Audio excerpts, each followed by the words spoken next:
अजमेर में तारा, मौली और साहिबा खुशी से चहकते चेहरे के साथ प्लानिंग कर रही थी कि कैसे वो शादी का जश्न मनाएंगे और क्या क्या करेंगे। राधा माँ दवा लेकर एक तरफ आराम से बैठी हुई उन्हें देख रही थी। कितनी खुश हो ना तुम लोग। तारा, क्यों ना हो माँ, घर में अब बस यही दो भाई तो बचे हैं। इनकी शादी हो जाएगी, फिर उसके बाद तो सालों बाद हमारे अंश का नंबर आएगा, इसलिए हम इस शादी में कोई कमी नहीं छोड़ना चाहते। मौली, मेरे लिए तो डबल खुशी है माँ। पहले मुझे लगा था कि तारा की टीम में एक मेंबर बढ़ गया क्योंकि राशि उसके जैसी है, लेकिन अब मुझे इस बात की चिंता नहीं है क्योंकि अब अगर तारा की टीम में राशि आ रही है तो मेरी टीम में भी तेजस्विनी आ रही है। साहिबा, माँ, हम ना उसे पलकों पर बिठाकर रखेंगे क्योंकि पहले ही ऋषभ काफी है उसे परेशान करने के लिए। पता नहीं कैसे झेलेगी हमारी मासूम सी सुनी उस खड़ूस रावण को और उसके नखरों को। सारी लड़कियां हंसने लगीं। तारा, रहने तो साहिबा भाभी, तेजस्विनी को तो वह बड़े प्यार से रखेगा, नखरे वगैरह तो हम सबके लिए हैं उसके। राधा माँ, काश तेरी बात सही हो जाए, पर भूलो मत कि सुनी की चाची ने कहा है कि एक बार वो सुनी से पूछेंगी। अगर उसने शादी के लिए हाँ कह दिया फिर शादी का मुहूर्त निकलवाया जाएगा। मुझे भी ऋषभ से बात करनी होगी। तारा, माँ, जितना मैं जानती हूँ ना, शैतान को जब पता चलेगा कि उसकी शादी इतनी प्यारी और शांत लड़की से हो रही है तो शुरू में थोड़ा भाव तो खाएगा, लेकिन हाँ कर ही देगा क्योंकि पूरी जिंदगी रौब झाड़ने का मौका जो मिलेगा बेचारी पर, पक्का मन में लड्डू फूटेंगे रावण के। राधा माँ, अभी तो फोन दे दो। राधा माँ, नहीं, पहले मैं ऋषभ से बात करूंगी, तुम लोग बाकी जिसे चाहो फोन कर सकती हो। मौली, माँ, सुना है कि सुनी आर्मी में डॉक्टर है और उसके चाचा जी बता रहे थे कि वो कश्मीर में पोस्टेड है। साहिबा, हाँ माँ, हम तो शादी की खुशी में पूछना ही भूल गए कि सुनी की पोस्टिंग कश्मीर में कहाँ है। तारा, कहीं ऐसा ना हो कि यहाँ हम उनकी कुंडलियाँ मिला रहे हैं और वहाँ वो दोनों श्रीनगर में पहले ही मिल चुके हों। उधर क्वार्टर में तीनों दोस्त शांत से खड़े ऋषभ को देख रहे थे। उन्हें समझ नहीं आ रहा था कि ऋषभ ने कितनी बात सुन ली है। ऋषभ अवाक सा खड़ा उन तीनों दोस्तों को एकटक देखे जा रहा था और सोच रहा था कि मेरी नाक के नीचे यहाँ इतना बड़ा कांड कर दिया गया और मुझे खबर तक नहीं। क्या सुनी को भी इस बारे में पता है? नहीं नहीं, वो तो भोली है, उसे कैसे पता होगा। हो भी सकता है कि वह मेरे साथ शरारत कर रही हो। वैसे भी मुझे तंग करने में उसे बड़ा मजा आता है। इन तीनों को तो बाद में देख लूंगा, पर पहले जाकर तेज को देखता हूँ। कुछ भी कहो, लेकिन पहली बार दिमाग का काम किया है इन्होंने।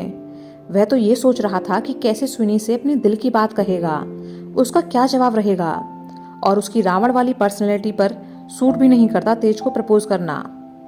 ऋषभ को बहुत खुशी हो रही थी, मन कर रहा था कि सभी को बता दे कि वह तेज को पसंद करता है, लेकिन इस हरकत के बाद दोस्त जो उसकी खिंचाई करेंगे उस बात का भी अंदाजा था उसे। उसने तय किया कि शादी तय होने तक वह इन लोगों को परेशान करेगा, ऐसे दिखाएगा कि जैसे तेज से शादी वो बस मजबूरी में कर रहा है, पर पहले थोड़ा भाव भी खा लेगा और ना नुकुर भी करेगा। जब ये लोग उसे मनाने की कोशिश करेंगे तो बड़ा मजा आएगा। रही बात राशि की, तो एक तारा को तो संभाल ही रहा हूँ, राशि को भी हैंडल कर ही लूंगा। अब अपनी तेज के लिए इतना तो एडजस्ट कर ही सकता हूँ।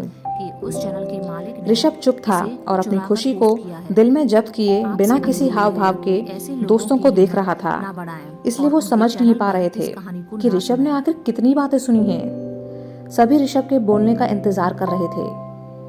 कुछ वक्त तक जब ऋषभ नहीं बोला तो मंजीत पास खड़े देव से धीरे से बोला, लगता है इसने सारी बातें सुन ली हैं।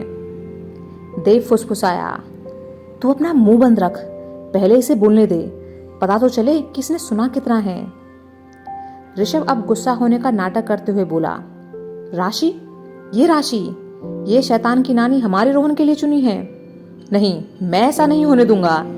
अरे एक तारा कम थी जो इस राशि को भी हमारे घर में ले आए। मैं कैसे रहूंगा घर में फिर? लगता है मेरा बोरिया बिस्तर समेटने का वक्त आ गया है, क्योंकि उन दोनों लड़कियों के साथ मेरा तो गुजारा घर में होने से रहा। और तुम लोग भी कितने मतलबी हो, सिर्फ ये देखा कि लड़की अच्छी है, पर ये नहीं देखा कि ये भाई कैसे रहेगा। कहते हुए वह जाने लगा कि जय ने उसे टोका। जय, लेकिन रोहन भाई और राशि मैम एक दूसरे को प्यार करते हैं। क्या हम इन दोनों की शादी इसलिए नहीं होने दें कि आपकी राशि मैम से नहीं बनती है? इस हिसाब से तो आप सबसे ज़्यादा मतलबी हो। एक बात तो जाहिर है कि भले ही तारा मैम सबसे ज़्यादा आपको तंग करती हों, लेकिन सबसे ज़्यादा पड़ती आप दोनों की ही है। और भूलो मत कि आप रावण हो। अगर आप अपने पर आ जाओ तो राशि मैम जैसी लड़कियों को हैंडल आराम से कर सकते हो। ऋषभ रुककर जय की तरफ देखा। ज़्यादा मक्खन मत लगा, समझा? जय, मैं तो वही कह रहा था जो सच है। मंजीत, वैसे तेरी हाँ या ना से कोई खास फर्क पड़ने वाला है नहीं, क्योंकि शादी तो पहले ही तय हो चुकी है। और कहावत तो सुनी होगी तूने कि जब मियाँ बीवी राजी तो क्या करेगा काजी। कहकर मंजीत हंस दिया। ऋषभ, ज्यादा दांत मत दिखा, वरना मेरे एक ही घूसे में तेरी बत्तीसी बाहर निकल आएगी। फिर बारात में सब यही कहेंगे कि दूल्हे का बड़ा भाई बूढ़ा है। मंजीत अब मुंह पर हाथ रख खड़ा हो गया। ऋषभ ने देव की तरफ देखा। और कोई बात तो नहीं है ना? देव, नहीं, और तो कोई बात नहीं है। ऋषभ, ठीक है। वह वहां से चला गया। उसके जाने के बाद देव ने मंजीत जय से कहा, मेरे पास रोहन का फोन आया था। वह बता रहा था कि सुनी की चाची सुनी से और माँ ऋषभ से शादी के लिए पूछेंगे और उसी के बाद ही मुहूर्त तय किया जाएगा। ऋषभ तो हमारा हाँ ही बोलेगा और सुनी का भी हाँ ही होगा। हमारा ऋषभ भी करोड़ों में एक है। इतना अच्छा लड़का फिर कहाँ मिलेगा उसे? एक ओर छुपकर खड़ा हुआ ऋषभ यह सुन रहा था। वह क्वार्टर से बाहर निकल खड़ा हो गया। हॉस्पिटल चलता हूँ, जाकर देखूं तो कि वहाँ क्या चल रहा है। वैसे क्या सच में तेज हाँ कर देगी? अगर मना कर दिया तो? यार, लड़कियों के दिमाग का कोई भरोसा नहीं, पता नहीं कब क्या कर बैठे। खैर, भरोसा तो किसी के भी दिमाग का नहीं। तीनों दोस्तों ने भी तो सब कुछ कर डाला। पक्का कबीर को पता नहीं होगा इस बारे में, वो तो भोला भंडारी है। मुझे तो जरूर बताता। वैसे तेज क्यों मना करेगी? क्या कमी है मुझ में? इतना स्मार्ट हूँ, दिल का भी अच्छा हूँ, बहादुर भी हूँ, आर्मी में हूँ और सबसे बड़ी बात उसका दोस्त हूँ। कह तो रही थी कि मेरे साथ उसका समय कैसे निकल जाता है पता भी नहीं चलता। इस कहानी की लेखिका ऐसे ही उधेड़ बुन में वो हॉस्पिटल के लिए चल पड़ा। राधा माँ को अकेले पाकर निशा उनके पास आई। आंटी, मैं कल वापस जा रही हूँ। राधा माँ यह सुनकर चौंकी। क्यों, क्या हो गया? कम से कम रोहन की शादी तक तो रुक जा। निशा, नहीं, अगर मैं रोहन की शादी के लिए रुकती हूँ तो हो सकता है कि मेरा सामना ऋषभ से हो, और जब मैं उसे देखूंगी तो मुझे दुख होगा। एक बात कहना चाहूंगी, मुझे लगता है कि आपने गलत किया। राधा माँ सवालिया नजरों से उसे देख रही थी। निशा, अगर ऋषभ किसी और से प्यार करता और उससे शादी करना चाहता तो मैं समझ सकती थी कि हाँ, यह सही है और उसने मुझे क्यों ठुकराया। मुझे लगता है कि आपको उसे बोलना चाहिए था कि 2 लड़कियां हैं, निशा और तेजस्विनी। तुझे जो लड़की पसंद है उसके लिए हाँ बोल दे। मैं उसी से तेरी शादी करूंगी। क्या पता वो मुझे चुन लेता। मुझे अपनी किस्मत आजमाने का एक मौका तो मिलता ना। राधा माँ, ऋषभ की शादी इस बार मैं हर हाल में करवाऊंगी। पहले सुनी को चुना था तो मैंने सोचा था कि अगर सुनी की शादी ऋषभ से तय नहीं होती है तो उसे मैं तुझे सौंप दूंगी, लेकिन ऐसा हुआ नहीं। और सच कहूँ तो सुनी को पहली नज़र में देखते ही मैंने अपनी बहू और ऋषभ की पत्नी मान लिया था। तो मैं इस रिश्ते से बहुत खुश हूँ। गलती तुम्हारी है निशा, जो तुमने अपने दिल की बात मुझे पहले कभी नहीं बताई। फिर तुम ही तो कहती थी कि एक फौजी से तुम कभी शादी नहीं करोगी। इस बात को सुनने के बाद मेरे दिमाग में तुम्हारा ख्याल आया ही नहीं। निशा मुस्कुरा दी। छोड़िए ये सब, मेरी तो किस्मत ही खराब है। पहले प्यार में धोखा मिला, फिर उसके बाद जब दोबारा किसी को पसंद किया तो वह भी हाथ से चला गया। आप आराम करिए, मैं कल सुबह ही चली जाऊंगी, फिर कभी आऊंगी आप सभी से मिलने। कहकर निशा कमरे से बाहर निकल गई। एक और खड़ी मौली यह सुनकर दंग रह गई। वह जल्दी से कमरे में आई और राधा माँ के पास बैठ गई। ये सब क्या है माँ? निशा ऋषभ को पसंद करती है? राधा माँ, तुझे भी लगता है कि मैंने कुछ गलत किया निशा के साथ? मौली, नहीं, आपने कुछ भी गलत नहीं किया। ऋषभ के लिए सिर्फ तेजस्विनी ही बनी है। राधा माँ, हाँ, मुझे भी ऐसा ही लगता है। मौली सोचने लगी कि अच्छा है जो निशा यहाँ से जा रही है, वरना अंदर ही अंदर डर लगा रहता कि ये कोई गड़बड़ ना कर दे। राधा माँ, तारा साहिबा से ये सब मत कहना, वरना वो परेशान हो जाएंगी। शादी की खुशी के माहौल में तनाव अच्छा नहीं। सब कुछ सही चल रहा है तो वैसे ही चलने दो। तुम देव से बात करो तो साफ मना कर देना कि ऋषभ तक यह बात ना पहुंचे। ऋषभ से मैं ही बात करूंगी। मौली ने खुश हो देव को फोन कर ऋषभ की शादी की बात बताई। देव ने उसे ऐसे जताया जैसे उसे कुछ पता ही ना हो। अच्छा, यह तो बहुत खुशी की बात है।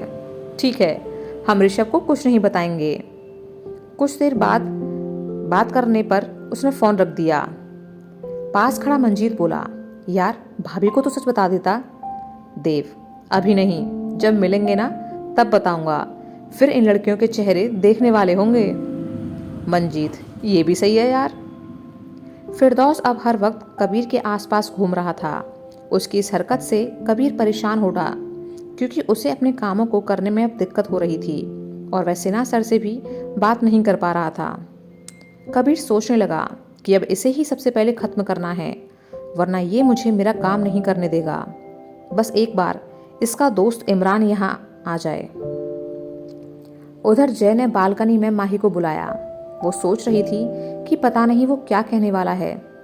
जब वह बालकनी में पहुंची तो जय एकदम शांत खड़ा था। उसे ऐसे देख माही को टेंशन होने लगी कि पता नहीं क्या बात है।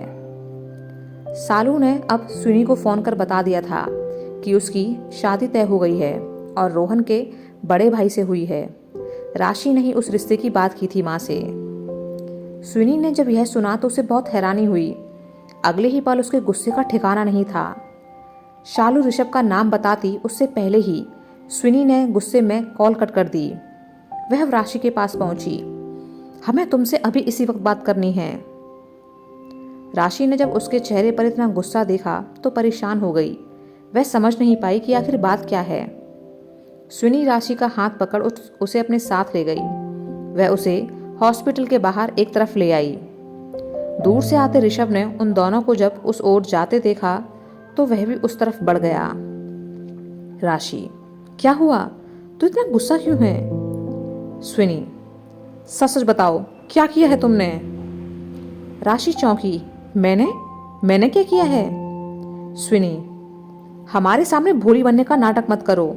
तुमने हमसे एक बार भी नहीं पूछा और हमारी शादी तय करवा दी। हमें बताए बिना चाची से हमारी शादी की बात कर ली तुमने। यहाँ तक कि हमारी शादी भी आज तय हो गई। तुम होती कौन हो हमारी जिंदगी का फैसला लेने वाली? राशि हैरत में पड़ गई। तुझे ये सब कैसे पता? स्विनी, हमें शालू ने बताया फोन कर। राशि, मैंने कुछ गलत नहीं किया। मैं तो तुझे सरप्राइज देना चाहती थी, लेकिन तुझे पहले ही पता है कि तेरी शादी किससे तय हुई है, तो फिर तू गुस्सा क्यों है? स्विनी, हाँ, हमें सब पता है कि रोहन के बड़े भाई से शादी तय हुई है हमारी, और हम भला खुश क्यों होंगे? राशि सोच में पड़ गई कि इसे ऋषभ सर के बारे में पता चल भी गया है नहीं। इतने में वहां ऋषभ आ गया, लेकिन सुनी के गुस्से को देख थोड़ी दूर रुक गया कि आखिर माजरा क्या है। सुनी गुस्से से राशि पर चिल्लाई जा रही थी। तुम्हें कोई हक नहीं बनता कि तुम हमारी जिंदगी का इतना बड़ा फैसला लो। हम ये शादी हरगिज नहीं करेंगे। इससे अच्छा तुम अपनी जान दे देंगे। राशि, लेकिन यार खराबी ही क्या है इस रिश्ते में? सर में कमी ही क्या है आखिर? सुनी, वो सब हम नहीं जानते। हाँ, हम चाची की कोई बात नहीं टाल सकते, लेकिन ये शादी भी नहीं करेंगे। जिस तरह तुमने ये रायता फैलाया है ना, अब तुम ही इसे समेटोगी। कुछ ऐसा करो जिससे ये शादी कैंसिल हो जाए, वरना हम बता रहे हैं कुछ बहुत गलत कर बैठेंगे। राशि को अब गुस्सा आ गया। मैंने जो भी किया तेरी भलाई के लिए किया, और तुझे परेशानी क्या है इस रिश्ते से? क्यों नहीं करना चाहती शादी? स्विनी, क्योंकि हम किसी और से प्यार करते हैं और शादी करेंगे तो सिर्फ उनसे, वरना जिंदगी भर कुंवारे रहेंगे। यह सुनते ही ऋषभ और राशि के पैरों तले जमीन निकल गई। ऋषभ को ऐसा लगा जैसे किसी ने उसे अर्श से फर्श पर ला गिराया हो। दिमाग एकदम सुन्न हो चला था। वह अब कुछ भी सोचने समझने की हालत में नहीं रहा। उसकी आंखें नम हो चली थीं। कुछ वक्त के लिए वहां का माहौल एकदम शांत था। अगर कुछ था तो बस स्विनी की सिसकियों की आवाज़। उसे जैसे ही महसूस हुआ कि उसकी दोस्त की बेवकूफ़ी की वजह से उसके ऋषभ सर हमेशा के लिए उससे दूर हो जाएंगे, तो इस बात को वह बर्दाश्त नहीं कर पाई और रो पड़ी। राशि सुनी की इस बात पर हैरान रह गई। उसे तो आज तक लगता था कि सुनी ऋषभ सर से प्यार करती है, लेकिन ये तो कुछ और ही कह रही है। राशि धीमे से बोली, कौन है वो? सुनी बस बेसुध सी रोए जा रही थी। ऋषभ ने जब उसे इस कदर किसी और के लिए रोते हुए देखा तो वह वहां खड़ा नहीं रह पाया और अपनी आंखें पोंछते हुए तेज कदमों से वापस लौट गया।